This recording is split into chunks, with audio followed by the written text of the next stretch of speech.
Welcome to The Wedding Wear with Officiating by Amanda.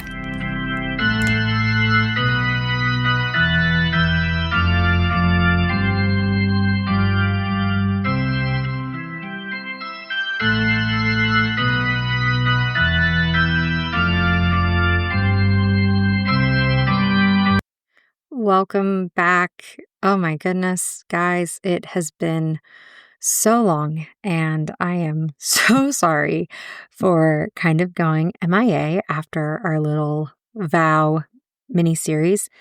But let me get you all caught up. So, as we've talked about before, I obviously am an officiant. I do weddings. So we got into kind of the chaos of wedding season being the fall. September had 16 weddings. October's got 13 weddings. It's just a lot. And so finding the downtime to do this episode or any episodes has been a lot. So kind of put a pause on that. I was like, okay, I'll do the little 6-week vow series. That'll buy me some time until I'm able to finally edit some of the wonderful interviews I've done, get back into the swing of things, and then got some great updates for my life. So I got a job, got back to the normal 9 to 5, loving it, very thankful and happy and supportive to be back with my beloved sorority, Sigma Kappa. And as if we didn't need to add another log onto the fire, my husband and I bought a house. And so from the end of July, early August, we'd been looking, but we put the offer in first week in August. Oh gosh, yeah. It would have been when I started at my new job, August 3rd. And then I went out to Indy for a week for work. We got our offer accepted. We were ready to go in the house. We moved in the August 22nd. So that was 3 weeks worth of chaos shoved into, no, it was like a lifetime's worth of chaos shoved into 3 weeks. And then we just dove right into all the work that the house needs, obviously fall wedding season. And it has been a lot. And I've felt bad every single week. My calendar has reminders that's an episode should be out, and it hasn't. So thank you for hanging in there over the break. And maybe I just need to give myself a 2-month break every year, especially as I get into the fall wedding season chaos. But suffice to say, I won't also be in the start a new job chaos or the sell and buy and move a house chaos anytime soon. If you are just now listening in and you're like, what is she talking about? What's going on? Who the heck and what is this? My name is Amanda. I am a wedding officiant. I've been an officiant for 11 years now, and I run my own business. I do wedding ceremonies, elopements. I do lots of different unity elements normally within the ceremonies, as well as sometimes non-legal, commitment ceremonies, or just, hey, we love each other, and that's all we really want to say is that we love each other. No need to be crazy with it. I have also branched into doing funerals and baby blessings and a couple other things that still fall in the life celebration realm, but weddings are my main bread and butter. And in the last 11 years, I've done more than 200 weddings, and this podcast was started in January as a way for me to be able to share the stories of what has happened at these weddings and what I've learned. Thus, The Wedding Wear was born and has been an absolute godsend in the beginning part of the year when I was without a job. It gave me a very key focus and something to really spend my time on. And I'm also really big into personal growth. And this was just the next great outlet for growing in the business space, but also knowing that we were going to be moving, not going crazy with booking a million weddings miles and miles away. Although I did do that as well. I've put more than 10,000 miles for weddings. Yeah, almost 10,000 miles this year for weddings alone. So that's kind of what this is as a get back into the swing of things. I tell stories about weddings that I've done, and I give information and insight about things you might want to consider for your own special day, or even if you're just here for the tea time, I'm here for that too. I also have gotten into some interviews, interviewing brides and other wedding related vendors, talking about the key advices that they'd give and the key moments that they would maybe have us all follow up on. But as I come back in today and try to get myself into where I can do this again weekly or maybe every other week, depending on what we've got going on, I wanted to try out something a little different. When I started this podcast, I built up that it was going to be 3 key features. So 1/3 of it was going to be story time and advice. 1/3 of it was going to be tips, tricks, maybe not connected to a specific wedding, or maybe through the interviews I do very connected to specific weddings.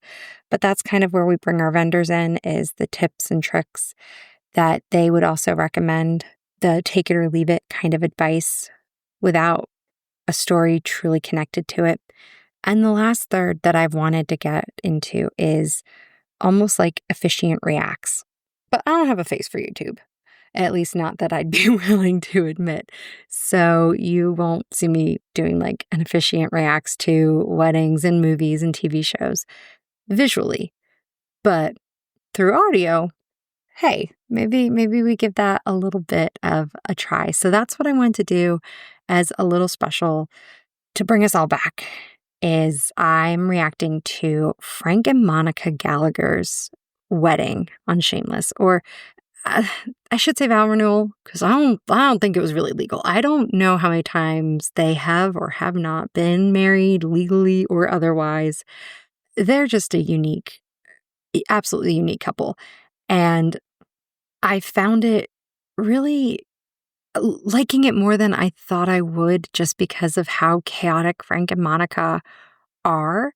If you haven't seen Shameless at all, I would recommend that you maybe take a watch on it or Cliff Notes or something.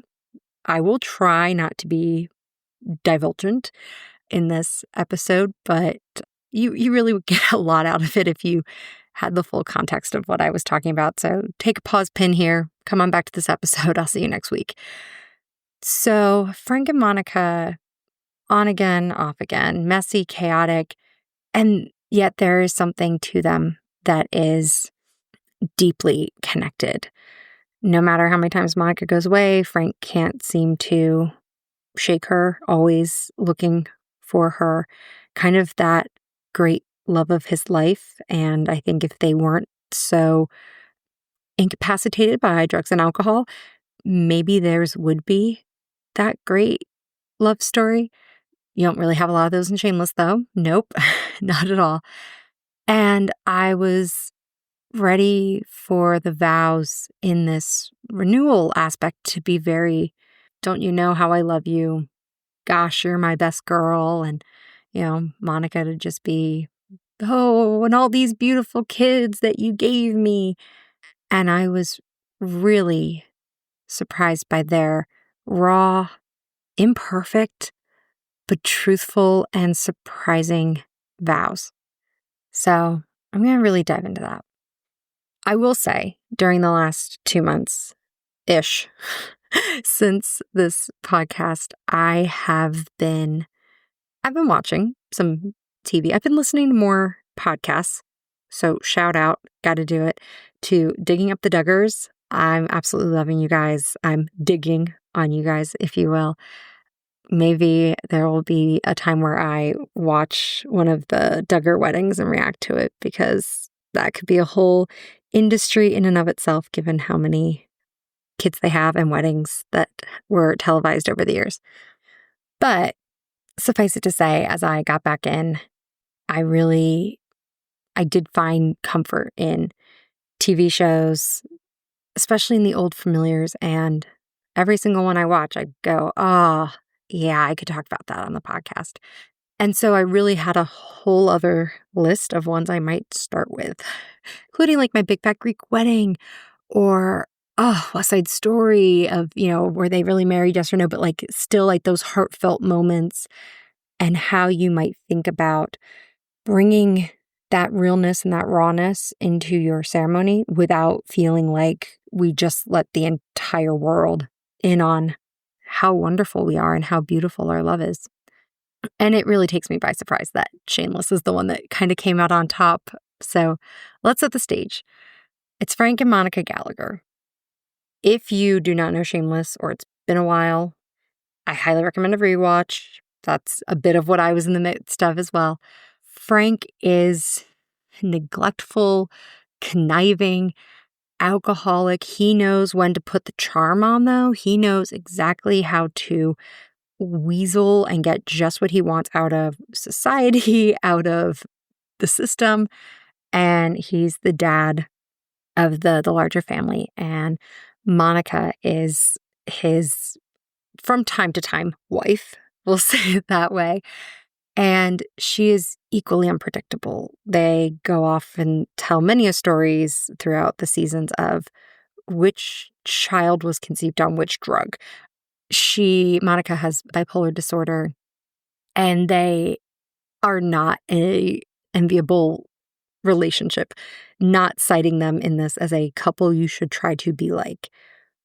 But I'm sure that they are more real of a couple or a depiction of couples in society than some other TV shows might have, where everything's hunky-dory, rainbows and sunshine and perfect, and you never see a hair out of place on a couple. So I'll at least give them that. They can be more real than others could be. So Monica and Frank in season 7, episode 6, they decide that they're going to renew their vows, and Monica even puts back on the dress that had been hers. It's been altered and edited. And you go, all right, well, they're going to do this. And then they get into a bit of an argument and a fight. And Frank is trying to calm Monica down.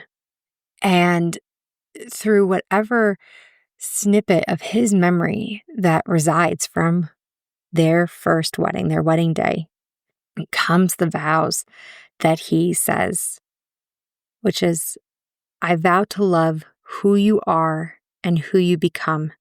I vow to build a family and to create a loving home with you, filled with laughter and joy. I vow to be by your side no matter what comes our way. And when I think of those words and then relate them to the Gallagher household, I'm like, ooh, those were the promises you made, but they necessarily weren't the promises that came true. Kind of half pieces and parts, I vow to love you for who you are and who you become. And there were certainly times where they have not loved each other. I vow to build a family. They did that. Create a loving home. No. Laughter and joy. They have their moments, but they are few and far between. I vow to be by your side no matter what comes our way. And that's kind of really true for Monica and Frank, is that just every time he comes back around to her and she shows up again to find him, they do sync right back up and get right back in with each other. So if that's the vow he kept, it's the vow he kept. What I think is the best thing or not the best thing, but the thing that got me most in these vows is that they were remembered. Now, again, I know it's a TV show. I know that they're on a script. I know that this is not actually a man remembering the vows that he made all of those years ago. But in the universe that they're living in, this is a man who forgets his kids' birthdays, who abandons responsibility at any turn and any chance he can. But these vows somehow are etched into his drug, alcohol-riddled brain. And that shows us the weight of these promises and the promises that you would make on your wedding day or the words that you say when you get engaged. there is something to them when you say something that really is of meaning and of heart, whether it's because you've said them multiple times throughout your life and your story together. And so, yes, of course, you remember them, like that often told family story that just is as it is, or that you really just, it just sticks with you. You like remembering what your spouse wore the first time you saw them. For me, as imperfect as Frank is, writing it in that he would remember these vows and be able to recite them to her. That was big.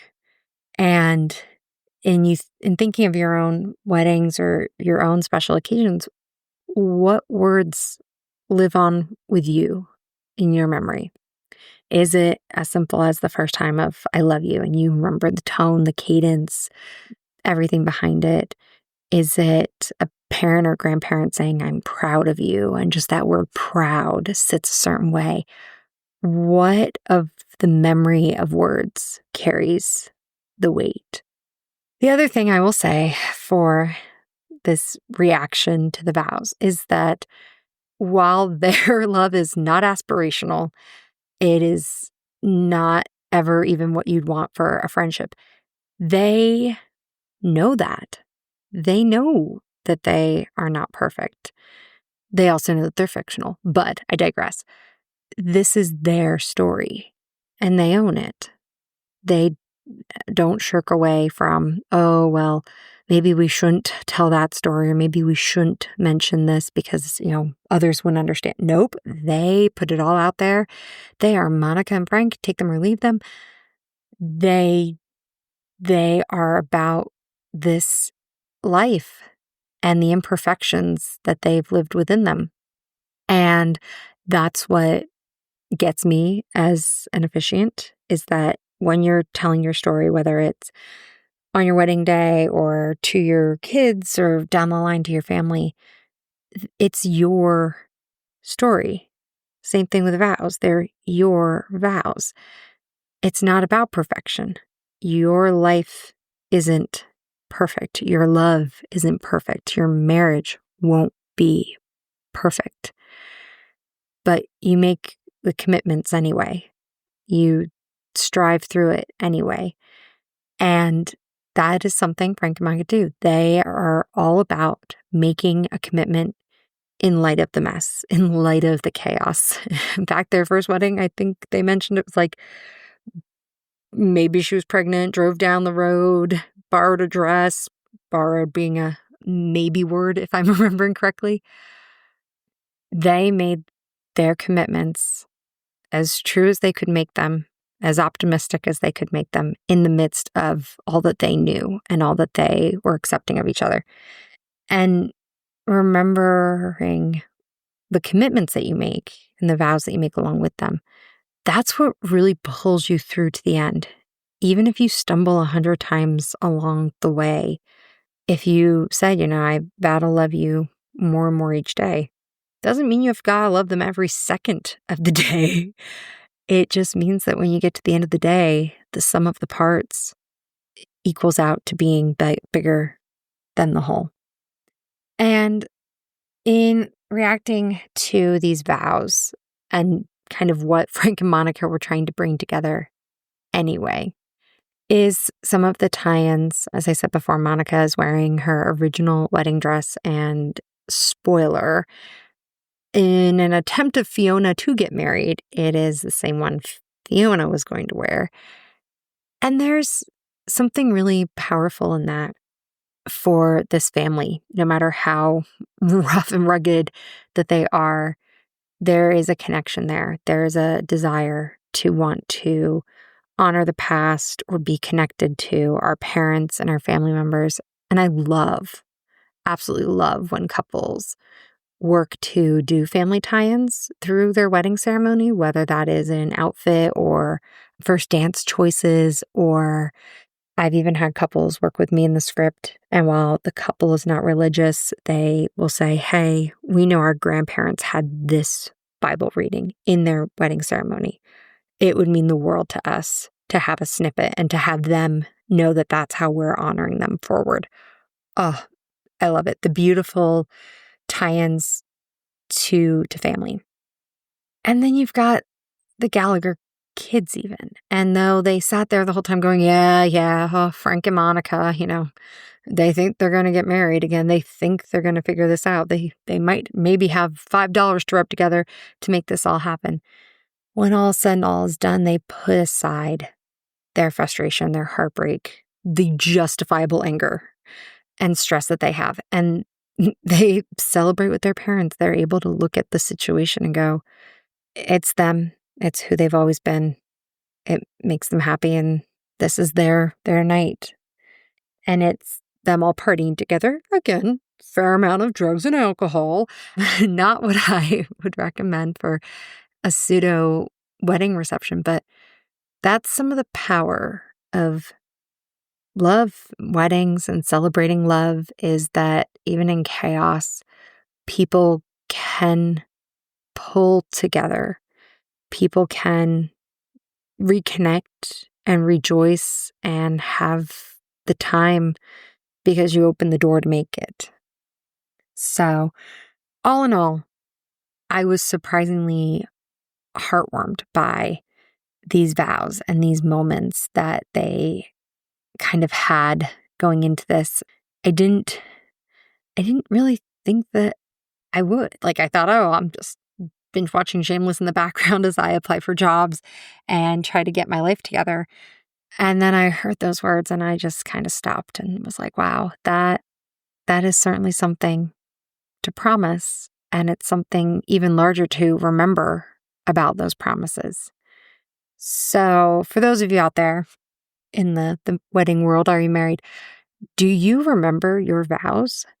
Did you just kind of go with the traditional, like, I name of person, take you, name of person to be my wife? And did you have any extra kind of meaning you said in with that? Or the minister said, repeat after me, Amanda, and that's all we did was repeat after me.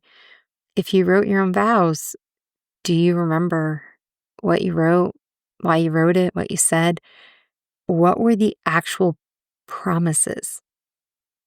Did you say anything about unconditional love? Or did you kind of acknowledge, like, yeah, there's going to be times where I might love you until I hate you, but then I'll love you again? And did you put in any real historical evidence, I guess, behind the for better or for worse? I had a couple I married once, and they vowed to each other to share the remote, which I'm like, that's the most real thing I've ever heard in my life. But the groom vowed that he would shave his head with her if she got cancer again.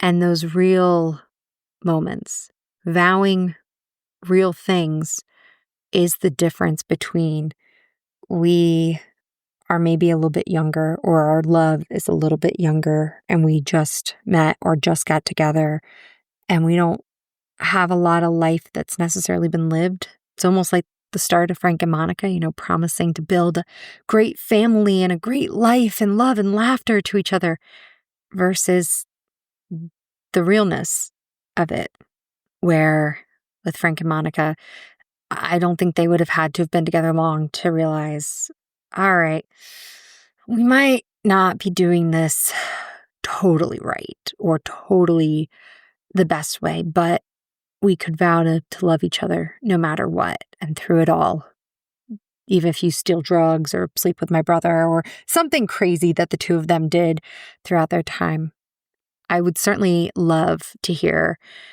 what you vowed, what you remember vowing, and how long ago you're digging into your memory banks for those vows. Feel free to drop me a line, an email, a voice note, comment on a clip, anything. I'd love to be able to bring them back in. And certainly let me know what your thoughts are with these officiant reacts to weddings. I know there's a few more down the road that are a little more traditional in nature that I'll be like, oh, debunking this myth. No, you don't have to ask for objections or debunking that. But this has been fun to get back into this. And I think it was really what I needed. Thank you for listening in. Thank you for coming back in with me after this break. I know that they really, in the podcasting world, are like, oh, consistency, that's how you keep everything going. But there just was too much hitting the plate. So we're going to see what we can do. I know winter will be great. Maybe I just start bankrolling a couple of episodes at a time and get ready for the new year that will be. I hope that you enjoyed hearing what Frank and Monica had to say. Once again, I'm not advocating them as a role model for healthy relationships, but words matter. Their vows did matter. They were nice to hear. And think on it yourself. Are there any other fictional weddings, movies, or TV shows that you'd want me to break down? I'd love to give a stab at, especially if it's something I haven't seen before and could kind of look at like a true officiant reacts with fresh eyes. This has been Amanda with The Wedding Wear, and until next time, I hope that you have a great day. Thank you for listening to The Wedding Wear with Officiating by Amanda. I hope you enjoyed today's episode and found some inspiration or insight for your own special day. This podcast is hosted on Buzzsprout and can be found on all major platforms. If you haven't already, please subscribe, like, comment, and share to help us reach even more listeners who might laugh a little at The Wedding Wear. For the links referenced in the show, visit Linktree at Officiating by Amanda. You can also follow the business on Facebook, Wedding Wire, and The Knot to stay up to date on everything going on. If you have a question you'd like me to answer on the podcast, just send an email to theweddingwearpodcast@gmail.com. And if you're ready to inquire about officiating services for your own big day, you can reach me at officiatingbyamanda@gmail.com. Thank you so much for tuning in, and until next time, this has been Amanda.